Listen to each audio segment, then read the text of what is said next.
Welcome to another episode of Muscle in the Morning, brought to you by Iron Mag Labs, the most hardcore bodybuilding supplements on the market. I'm your host, Dave Palumbo, and I'm here to bring you all the latest news in the world of bodybuilding and fitness. It's Tuesday, February 3rd, 2015, and let's get to it.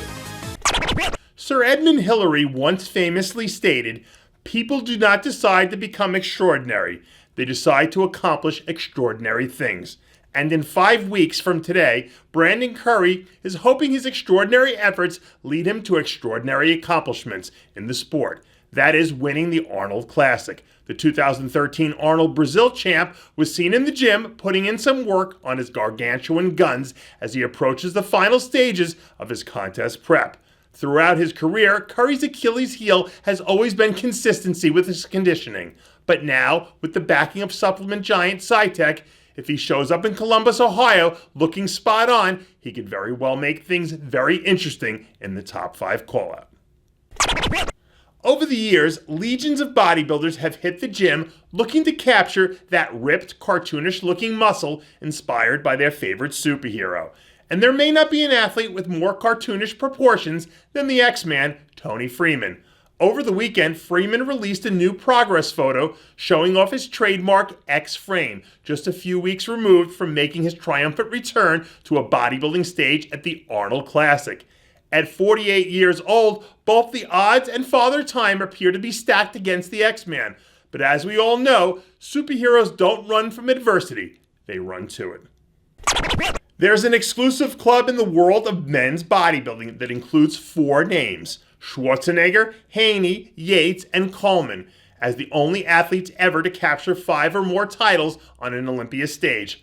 But this year, Phil Heath has a chance to work his way onto that exclusive list, alongside some of bodybuilding's royalty, as he guns for his 5th consecutive Sandow. Over the weekend, the champ released a video showing off a little bit of his off-season leg training as he gears up to make another run at history. Despite a smattering of naysayers who believed that Heath was less than his best a season ago, the fact still remains that Heath has emerged relatively unscathed from his past few Mr. O battles. And as they say, if you're going to beat the champ, you're going to have to knock him out. One way or another, history is going to be made at this year's Arnold Classic, when a talented group of men's physique athletes take the stage for the first time.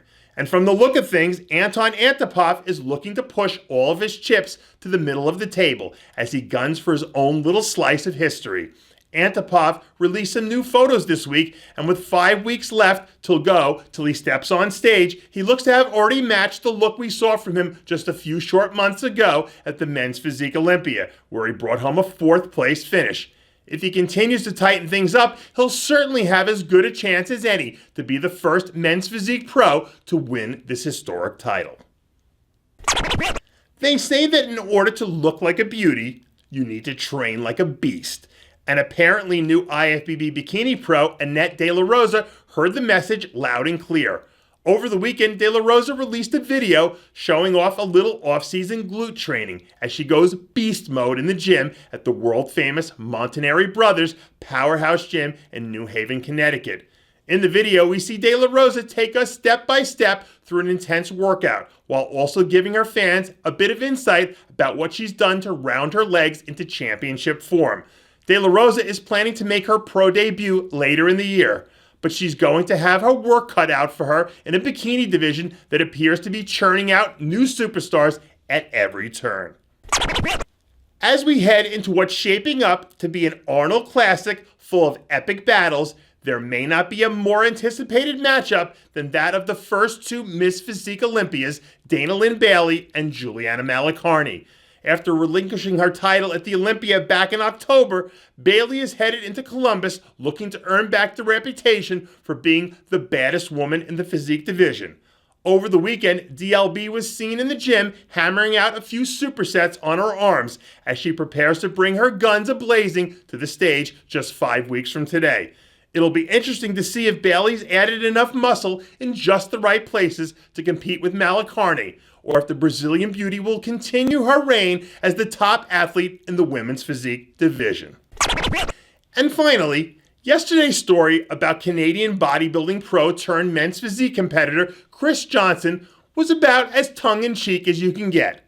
After all, Chris was merely feeding into the negative frenzy I encourage regarding fans telling me how much they loathe heavy muscle radio. But I guess some of Chris's fans and friends fail to understand the absurd and sarcastic relationship we've had with each other over the years. I guess on occasion, too many inside jokes can lead to nuclear reactor meltdown. So in the spirit of bodybuilding camaraderie, I apologize to Chris Johnson. And I implore everyone who took offense to my treatment of him to please go shovel my snow off my sidewalk because I have a huge pain in my ass. And that does it for yet another edition of Muscle in the Morning, brought to you by Iron Mag Labs, the most hardcore bodybuilding supplements on the market. Check out ironmaglabs.com today. I'm your host, Dave Palumbo, reminding you to always be true to your passions and make sure to follow us on Twitter and Facebook.